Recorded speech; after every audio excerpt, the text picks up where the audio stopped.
4 मई को महाराजा छत्रसाल की जयंती के मौके पर अजयगढ़ के समाज से भी स्वतंत्रता संग्राम सेनानी स्वर्गीय पंडित देवी दयाल पाठक के सुपुत्र श्री राम पाठक के द्वारा अपने साथियों सहित अजयगढ़ पैलेस पहुंचकर अजयगढ़ रियासत के महाराज अजय राज जूदेव का शॉल श्रीफल भेंट कर सम्मान किया गया।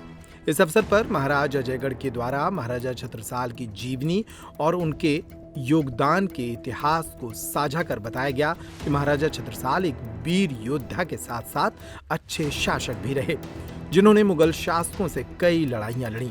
बुंदेलखंड को स्थापित करने में महाराजा छत्रसाल का विशेष योगदान भी रहा। कि जैसे उन्होंने पेशवा बाजीराव को अपना पुत्र माना। कहा जाता है कि ये माना जाता है कि 1731 में महाराज छत्रसाल का देहांत हुआ है। उनका शरीर कभी मिला नहीं है। एक दिन पहले, जब से वो मिले नहीं, उसके एक दिन पहले कहते हैं एक साधु वहाँ पर आए थे और उस साधु ने उनसे कहा था कि छत्रसाल तुम्हारा समय अंत हो गया, तुम्हारा समय खत्म हो गया, तुम हमारे साथ चलो। तो अगले दिन उनका सिर्फ चोगा मिला और छत्रसाल का शरीर कभी, माँ छत्रसाल का शरीर कभी भी नहीं मिला।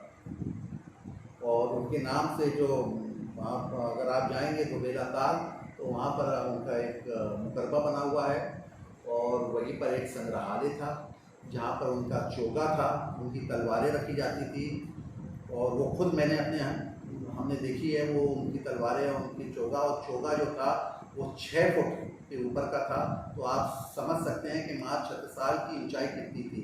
अगर आप घुटने के नीचे का हिस्सा अगर आप निकाल लेते हैं और आप सिर का हिस्सा निकाल देते हैं तो हम ये अनुमान लगा सकते हैं कि महाराज छत्रसाल की उम्र करीब कोई भी उम्र नहीं, माफ करिए,